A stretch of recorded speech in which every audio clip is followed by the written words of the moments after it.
Hey everybody, it's Coach Reiser. I'm at the home studio and I'm going to work on triangle chokes with my at-home training partner here, my Jiu Jitsu dummy. Alright, so let's take a look at the traditional triangle choke. So from here, I'm going to get in the closed guard. A couple ways I like to start this is I like to show the sleeve grip. So I'm going to do like a cat's paw grip where I go here. I'm going to flip this in and I'm going to hold it with my 4 fingers like this. That way I can hold tightly without having to burn too much of my forearm muscles. All right. Now, since I have both, I'm going to tuck this into the chest like this or the stomach. Then my guard can open up. We're going to go over the top like this. So we have the head on the inside and one arm on the inside. The other arm is out. All right. So we want to call this diamond position. Looks like you're making a diamond shape here. All right. Now I'm going to raise my hips up, bring the arm across, then my hips come back down to the ground and I pull them in with my legs. All right. Now, one thing I like to do from here is take this arm, bring it over the top and lock this arm in. You got to be careful because there's a little bit of an arm bar you can accidentally get them with if you're not careful. So be aware of the fact that when you bring this over, you almost have an arm bar on them here. All right. Now, from here, I'm going to take my left to my right shin. That way I can keep their posture down. All right. You can pull their head or you can hold here and hold here. All right. So you can keep their posture down. And then a foot goes on the hip. Okay. If you need extra movement, then you put your foot on the ground. The idea now is to get perpendicular. I got to make an L shape. So I come around like this. Okay. You might even have to grab the pant leg. All right. So pretend I'm grabbing the pant leg or maybe even get an underhook so I can pull myself around over like this. Okay. Now, from this position, as I have this angle, my knee, shin is going straight across the shoulder blades like this. Okay. Then I can bring this leg over the top so I get my foot into the break of my knee here, flex both my feet. So don't point, flex. It makes it tighter. All right. Now I can squeeze my knees together. I can pull them into me and bring my upper body to my lower body to keep it tighter. Okay. So there is a triangle. Okay. Another thing we can think about from here is if they do posture up, that's when we switch from triangle to the triangle armbar. And that just means I flip this leg over their head here. Okay. So if they posture up like this, then I flip this over into triangle armbar. Okay, I can finish with them like this. Sometimes they fall down, that's fine. I'm in this almost like SAP. I can armbar from here. Next, we're going to do a triangle if, let's say, their shoulders are so broad that it's really hard to get your foot into the break of your knee. All right, so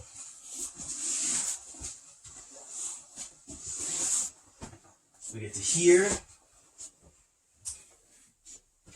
And just for the sake of doing something different, let's say they have their hands here and I have my deep cross collar. Okay, I'm going to turn my body onto the side with the hip escape, just like I'm going to do a scissor sweep here. My right leg comes up and over the top and it kicks their grip off of me and tucks their hand by their stomach. Now I can just straighten this out and I turn my foot and my hips so I can pull them into me and go to that diamond position again. Okay, same thing. We're going to go hips up, bring this over, lock it down. Okay, grab, gain an angle. So let's say their shoulders are wide, I'm not flexible enough or anything like that. I can't get this in here as good as possible. I can't get this to happen. So what we can do is switch to pulling the head down. And I got to do a little adjustment. So let me turn so you can see. As I pull the head down so they can't posture out of it, I got to do a little adjustment so that my knee goes from the side of the shoulder to on top of the shoulder. Okay. See how my hips turn? My butt goes out that way. My knees go this way. Okay. Now I can bypass their shoulder and it's going to be even tighter and then also easier for me to get into this position. Okay. Same thing, you can switch into triangle armbar. Alright, here's one my instructor was showing, Professor Anderson. This one works really well when you're working with the training dummy, and also it works on live partners too. Alright, now the angle I have to get is going to be a little bit different. It's going to be almost like I'm trying to get clamp position on the side that has the overhook. Alright, so let's take a look.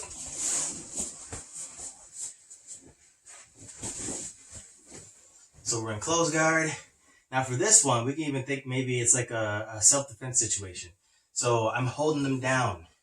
I have the head here, and I have this arm here so they can't punch here. And this one can only do little tiny rapid punches, like it's not going to knock me out. Okay, staying tight. Alright, maybe you're doing this, you're setting up the over the shoulder sweep, and they push you back down. You can only get to here, and then hold them here. Okay, that could be. So from this position, remember this is the overhook. What I need to do is scoot my hips out. Almost the same way we were scooting our hips to do the triangle where we bypass the shoulder. I'm going to scoot my hips out the other way. Alright, so I'm going to go here. Alright, my hips, my butt foot will face this way. Okay, my legs come over here and I clamp together. Alright, now what I'm going to do is follow the shoulder, elbow, and then grab this sleeve. Turn so you can see. I have the sleeve. I'm going to tuck it back and bring this through almost like a spider sweep. Okay, so I got a hook here. And now I can just bring this past and through. Okay, now we have that familiar diamond position. A little bit different. Notice the difference. The break of my knee is on the side of the neck now, as opposed to my hamstring. Now my hamstring is in front of their neck. Okay, so a little bit different position than the traditional triangle. Okay, I don't have to move this over. I can keep it here the entire time. Alright, so now that I'm here, I can reach this over. This arm is still stuck in my armpit now because I'm keeping tight. Alright, and then I can put the foot on the ground. I can get a better angle.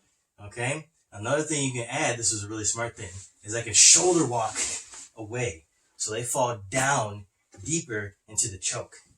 I bring this over the top. Super tight choke right here. If that's not enough, you can take your fist, not punch, but put it right in the carotid, pressure, and then pull them right into it. So that's a pretty mean one. Okay. Well, another thing I like about this position, as you can see, I can turn it right into the omoplata. I like to bring this over the top. Black belt Tony does this. I'm going to grab this, the belt, or some material, or whatever I can get, maybe their leg, and I can get my angle, but still keeping this arm trapped in this hip position. Okay, I like to sit up. I like to reach over towards the armpit and over the shoulder, turn my feet away, and then I just bring my upper body up to their shoulder, and that brings their arm up their shoulder, applying the omoplata. And then they tap somewhere around here. Okay, so there's some triangles that you can practice with your training dummy or with a live partner, and also some variations that you can throw after the triangle, like the armbar and the omoplata.